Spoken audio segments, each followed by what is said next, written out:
Athens did not kill Socrates because it misunderstood him. Athens killed Socrates because it understood him perfectly.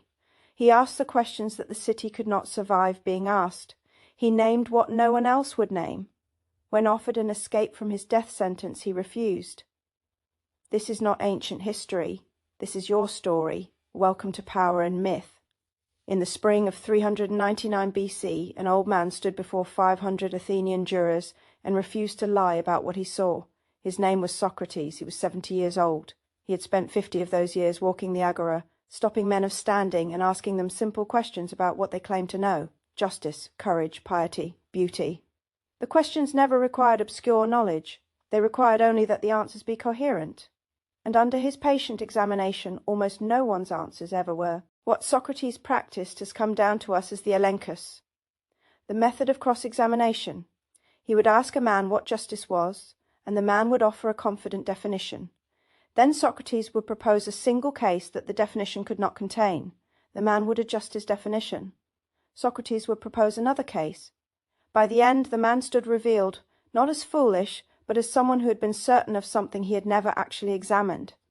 Socrates called this the only worthy human work. Athens eventually called it a capital crime. The official charges were impiety and the corruption of the youth. The real charge has always been simpler. Socrates made the powerful look at what they had agreed never to look at. He punctured the agreed-upon performance of knowing. And once you have seen the inside of a man's certainty unravel, you cannot unsee it. The young men who followed him learned to ask the same questions of their fathers, their generals, their priests. The city felt the foundation moving. So the city named him a corrupter. Plato preserved the trial in the Apology.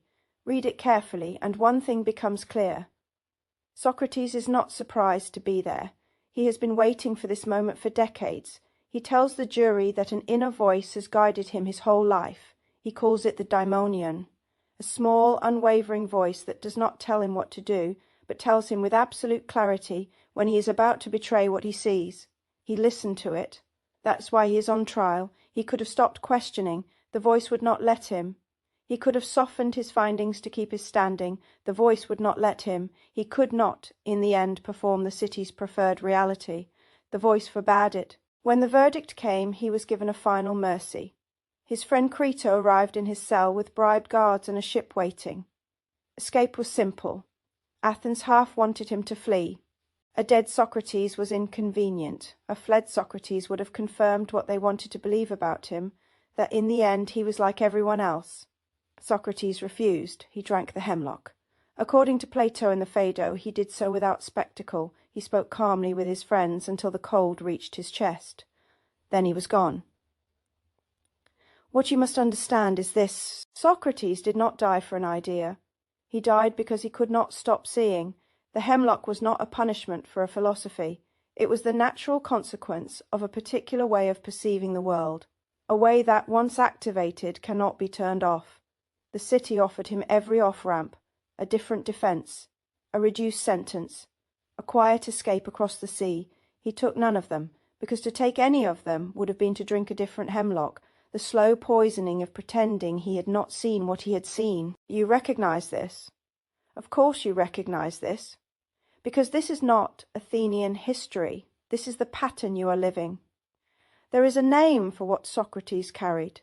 In the older traditions it was called the truth-teller, the figure who cannot keep their mouth shut at the dinner table when something untrue is being agreed upon, the one who asks the question that ends the meeting early, the one whose silence in a room is louder than other people's speeches. You have been this figure your whole life.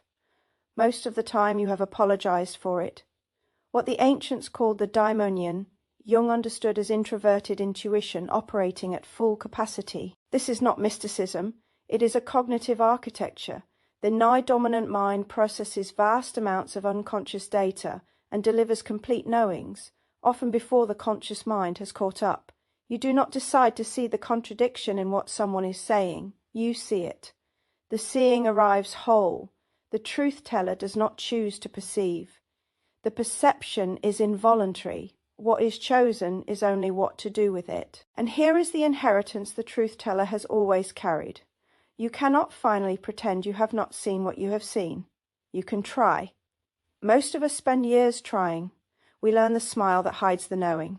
We learn the deflective answer. We learn to soften the question into something the room will tolerate. But the daimonion does not stop speaking. It only grows louder. Eventually, a moment comes when the cost of pretending is greater than the cost of being condemned. So you ask the question. So you name the thing, so you drink the social hemlock. And you find, as Socrates found, that the hemlock is not the punishment you feared. The pretending was. This is what you have inherited. Not a personality quirk, a 2,500-year-old pattern. The truth-teller is one of the oldest archetypes in the human record and one of the most reliably persecuted. Jeremiah was thrown into a cistern. Hypatia was murdered in the streets of Alexandria. Giordano Bruno was burned in the Campo de' Fiori. Joan of Arc was burned at Rouen. The modern truth-teller is rarely killed. The modern truth-teller is simply isolated, dismissed as difficult, edged out of rooms, called too intense, too much, too serious. The hemlock has been refined. The pattern has not. You have been at the dinner table when something untrue was being said with confidence. You felt the words rising in your throat before you had decided whether to speak them. You glanced at the faces around the table, calculating whether anyone else had noticed. They had not. Or they had, and had already decided to say nothing. The daimonion would not let you do the same, so you spoke. The room cooled. Someone changed the subject. Later, you were described as a bit much. You drank a small cup of social hemlock that night. Tomorrow there will be another. What Socrates knew that you also know is this. The cost of the truth-teller's existence is loneliness. The reward is integrity. There is no third option. You may have spent a long time looking for one. You will not find it. The world will continue offering you the friendship of those who agree never to look at certain things. You will continue, against your better judgment, to look at those things anyway. This is not a failure of will. It is the structure of the archetype itself. But hear this. The truth-teller has a gift the city never quite manages to suppress. The questions you ask change people. They do not change them in the moment. The young men around Socrates did not seem moved while he was alive. After his death, they wrote down everything he had ever said. They built schools. They became Plato. They became Aristotle. They became in time the foundation of an entire civilization's capacity to think. The truth-teller's effect is delayed. It is also permanent. The conversations you have ended, the relationships you have refused to maintain on false terms, the questions you have asked that were not forgiven, they are not wasted. They are seeds in soil you will never see. You are not difficult. You are not too much. You are the continuation of a lineage that Athens tried to silence and could not. The daimonion that has spoken inside you since childhood is not a flaw in your wiring. It is the archetype claiming its own. You did not develop this trait. You received it. Every truth-teller in history has at some point sat alone with the cup. Most have drunk it. Those who refused it became something smaller. You already know which path you are on. If something in this video named what you have been carrying in silence, please tell me in the comments. Which moment of recognition landed hardest? Subscribe to Power and Myth, where we keep tracing the lineages most channels are too nervous to name. You are not alone in this. The daimonion has been speaking for a very long time. Until next time, find your power, know your myth.